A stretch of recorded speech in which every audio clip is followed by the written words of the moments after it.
Howdy, howdy, everybody. Welcome back to the channel. Thank you for visiting, and I hope that this is going to be informative and helpful to our newer players, especially.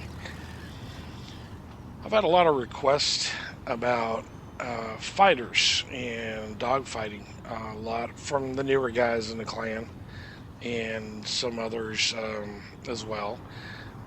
I've had a couple commanders approach me from other clans on this as well, on to kind of give some guidance how to start. So I'm going to tell you right off the bat, if you're going up the Mustang line and you have under 2,000 battles, stop. Just just stop. You're going to have a miserable day.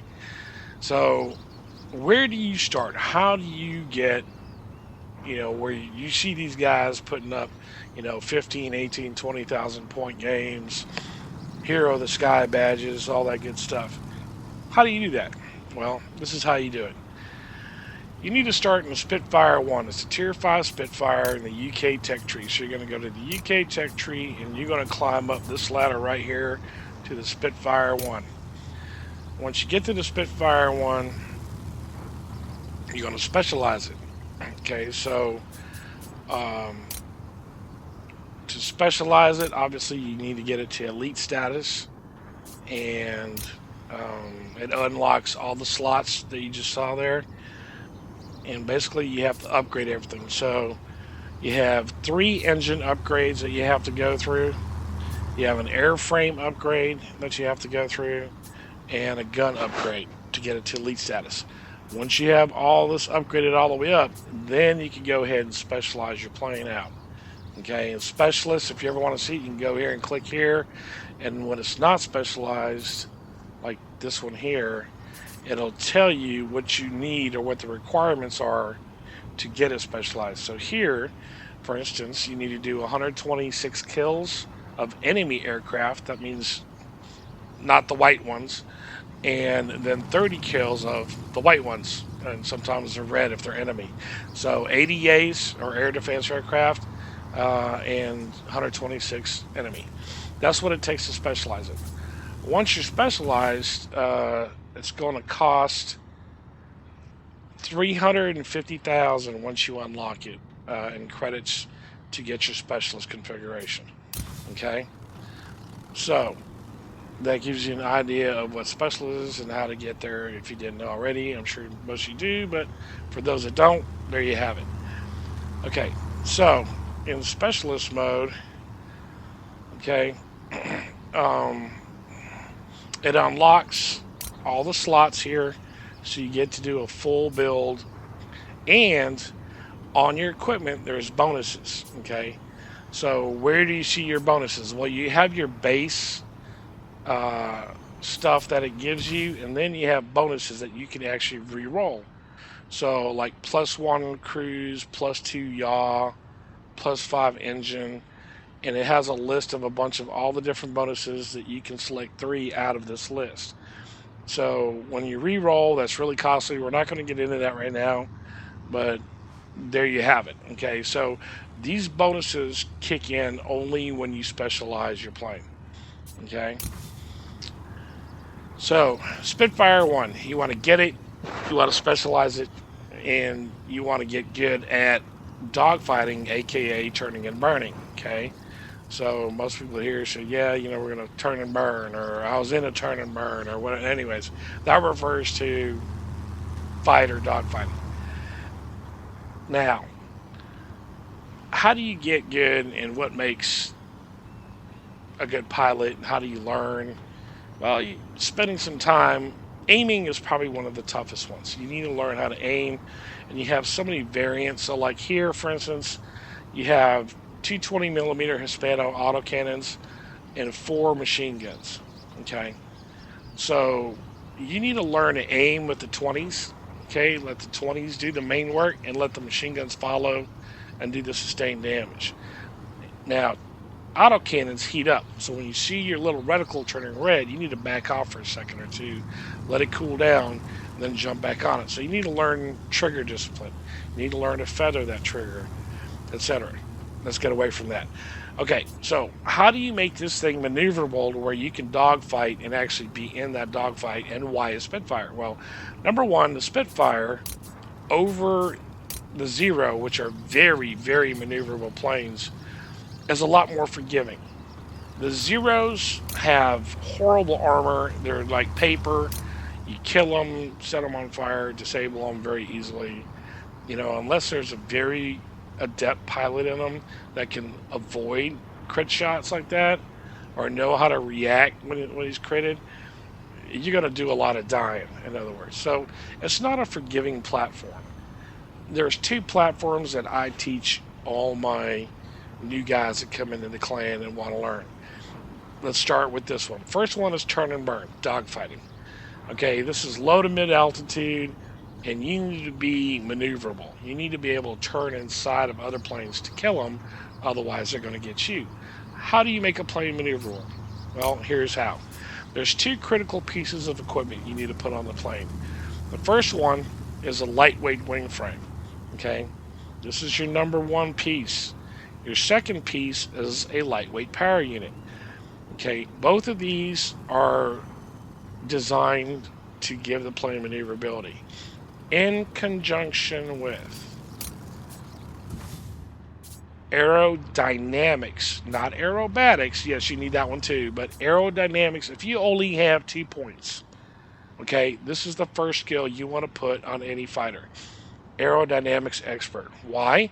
Well, it gives you a 40% boost to your equipment effect. Okay, so what would happen right now? My maneuverability, as you can see, is a ridiculous 109. Okay, if I were to remove my pilot, look how far it drops. It dropped down to 95. That's because those skills aren't there anymore. That aerodynamic skill gives that much of a boost to anything, to whatever equipment here you have. It'll boost that equipment that's dealing with either maneuverability or speed, is what that is. So if you read the fine print, let's put them back in there. Okay, so this has a 40% effect on maneuverability and speed equipment. It tells you right there what it does. Then the second skill you want to get is aerobatics to top off your full-blown maneuverability build. Okay, that gives you that little bit extra, but it doesn't give you as much as aerodynamics does in combination with this equipment. So when you first get a plane and you're new and whatever, you need to try to get it up to ultimate as fast as you can. And yes, before you even say those that have tried, I already know what you're going to say. But it tells me, it gives me a circle, it gives me a little exclamation mark. That's fine. It doesn't matter. Okay, it doesn't matter. All this is the bonus characteristics will lose. I already told you that. You won't get those. But the main characteristics you still get. Okay, you're still going to get the main full-blown characteristics of that wing frame. So if you were to put, and I'm going to show you right here, okay? So it just jumped up 2 points. So it went down from a 9.6 to a 9.5 turn time. No pilot. Okay, there's no pilot in here yet. This is just showing you what the equipment does. Even though this is not a specialized plane, watch what happens. So now I'm going to enhance it. I'm going to go ahead and level it up. Okay. And it now went to 9.4. And I'm going to level it up again. Mind you, like I said. Okay. So, it went up 3 points. Okay. Just by doing that. Instead of 1 point or 2 points, I still got 3 points of maneuverability added to this. Okay. Now let's show you what happens here. I'm just going to pop this one in there for now. Okay. I get 8 points. So my maneuverability just jumped a full 8 points, even though I'm not specialized, because you get the base add, okay, for maneuverability and yaw on that. You just don't get the bonuses yet. So whoever tells you No, no, no. Don't get it to ultimate till you're specialized. It doesn't know what they're talking about. You're still getting the full benefit of that unit at ultimate, just not the bonuses. That's it. So don't listen to all that craziness. Okay, just make it happen. Now, Spitfire. This thing is probably one of the most forgivable platforms in the game, and it's one of the most maneuverable. It's got decent guns. It teaches you how to turn and burn. It teaches you discipline on your trigger discipline, and how you approach things. It's going to teach you situational awareness, because if you're not aware and you're not watching the mini map, you're going to die a lot. So it's going to teach you to start looking at those planes using your alt key. You got to press that alt key a lot to identify other planes and see what's going on, and who's who and who's a human, who's a bot, whatever. So when you see a specialized planes, you know they have little red wings on over their name. Um, you're going to want to pay attention to that. You know, you're going to say, oh, okay, there's a specialized Spitfire, whatever. I need to pay attention to him. If you get close, you need to try and kill him. So that is the key element there. Okay. The Spitfire is very forgiving. Like I said, you should be able, once you get everything in order and you get those two skills on your crew, you should be able to get up around 108, 109 maneuverability, which is really good, and get it down to 7.4 second turn time. And that's probably one of the most maneuverable planes in the game. What makes a Spitfire so dangerous is it has 10 seconds of boost, okay? Oh, no, I'm sorry. This one has 8. The 14 has 10. Never mind. But it has 8 seconds of boost. Normal fighters have 6 seconds. So if you look at like an XFL1, it's only got 6 seconds, okay? MiG-3 has 8 as well. But like I said, the most normal planes, I know I'm picking some really odd ones here, but here we go. 6 seconds. So like the 0 here has 6 seconds. The other 0, 6 seconds as well. Everything has, a lot of them have only 6, but you have 8. But your rate of climb, which equates to your acceleration, is what is the fastest of the bunch, so to speak. So if you can accelerate faster than your opponent, that means you're going to pull up into his tail unless he's trying to run away, and catch him and take him out. So if you look at the BF-109E, that's an altitude fighter. Okay, he can accelerate really good, 134. And the acceleration on this one is faster. Partially, I got pilot skills and all that going on too, and most average people don't have that. But this is the other one that we train on, by the way. Since I'm here, let's talk about it. The BF-109E is an altitude fighter, so it teaches you altitude, as in diving, strafing, aka booming and zooming. Okay, so it's going to teach you boom and zoom techniques. The Spitfire is going to teach you turn and burn techniques. Okay, those are the two platforms, and I tell all my new guys this: spend a good, 1,000 battles down here at Tier 5 between those two planes. If you're not crazy about the BF-109E, there are other options.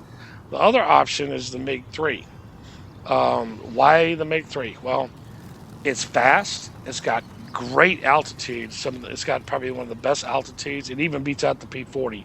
The P-40 only has an altitude performance of 43. The MiG-3 is 45. So it's got speed and it's got maneuverability. It will outmaneuver a P-40. And it's got the machine guns. So you got 5 machine guns, does decent sustained damage. It's a really good altitude fighter. Versus the BF-109E's got a little bit better guns. The BF-109E can do everything a little bit better, except maneuverability. I think that makes it a little more maneuverable. But at the end of the day, I've gotten a ton of aces in this thing. So, if you don't know what an ace is, that is 20 kills in a game. It's a very strong altitude fighter. So you have some choices. I like the BF-109E because I think it's a little more forgivable. Again, it's got the auto cannons on it. It's got 3 different calibers. and it gives you, it forces you to use trigger discipline and really think about what your next move is going to be, which makes you a better pilot. So this is a good plane. This is a really strong plane. That is where we're at with that. So even on a BF 109, you still want to put aerodynamics. Even if you put speed related equipment, like here I have, the boost mixture, whatever.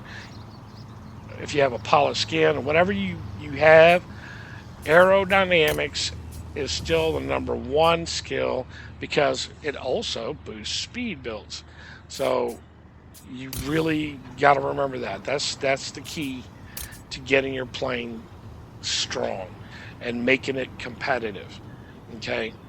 Then there's different ways you can go with that. Like you saw on my Spitfire, you do a lot of in the center turning and burning and taking AA and gunfire and whatever. Again, it's a very forgiving platform, so it does it well. But uh, the reinforced skin is a really good thing to have because it helps with that AA and taking, gunfire. It prevents your tail and wing from going out. Mind you, if you tail and wing going out, you're losing your maneuverability platforms, and they're going to be able to sit there and just pick you off. So the more tanky you are in this aspect, the better. Now, down the road, if you want to play with something different, that's fine. But as an initial build, that's how we go, and I think it's very strong, and it performs really well overall.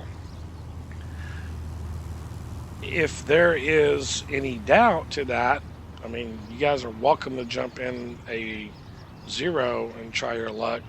I'm gonna tell you right now, zero is really slow. Especially, I mean, if you think of Spitfire slow, jump into zero. And it sucks at altitude. Has terrible altitude performance. They're great turning and burning down low. They're a great low altitude fighter.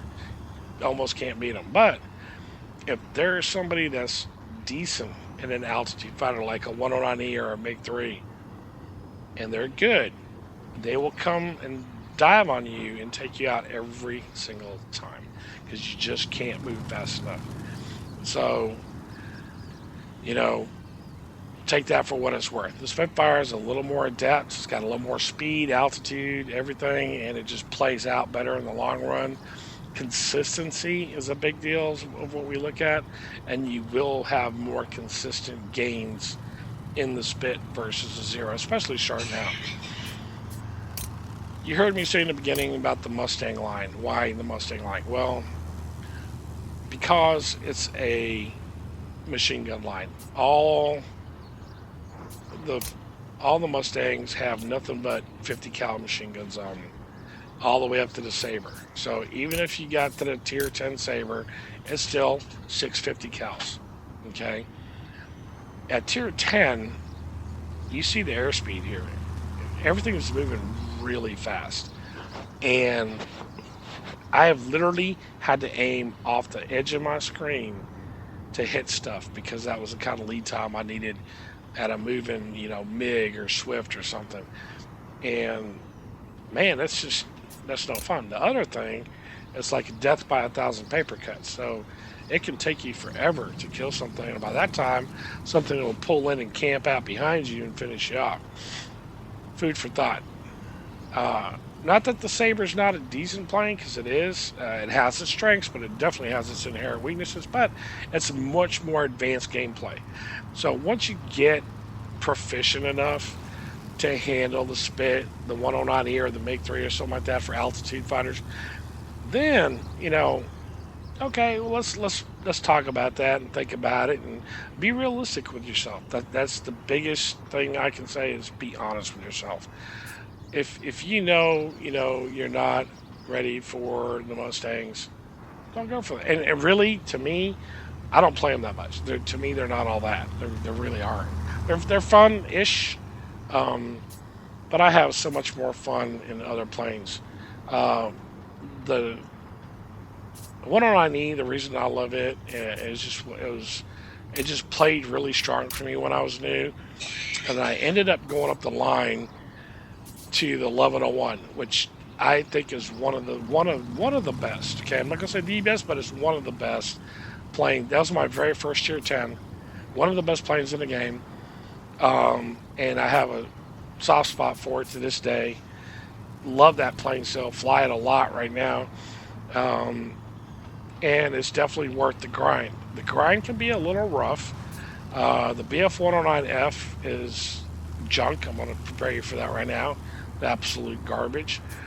The BF-109G is a little better, but not a whole lot. But it's better. At least it's not total garbage. But uh, I wasn't crazy about it. The 209A is okay. It's a little rough at first because of the setup on the guns. It's got a slow firing 30 and 220s on it. It does okay. The DPS is not all that great, and that's what frustrates me. It's only got a 330 DPS on it at tier 8. So if you're in a tier 9 match, it can be frustrating. But once you get to the 1092 and you get the upgraded 20s, you have a DPS of 800. So that is the highest of any light fighter in the game. When I say light fighters, the ones with the little diamonds, okay, that's a light fighter. So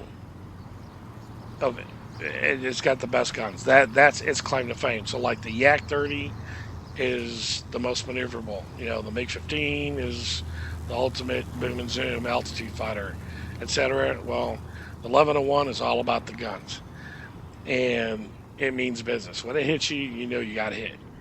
So good plane, and like I said, it's still one of my favorites. It was my first tier 10, and I think it's a great choice for your first tier 10 because it's kind of a jack of all trades on everything else. It's the master of guns for sure, but everything else, it's not the fastest, it's not the most maneuverable, but it performs really good enough to compensate and make those guns an extremely large threat on that battlefield. So there you have it, gentlemen. Again, I thank everybody for the response so far. I've been having a great response, very positive. To those that subscribe to my channel, thank you. To those that are new, please subscribe and help me build this channel up to provide you with more videos and content.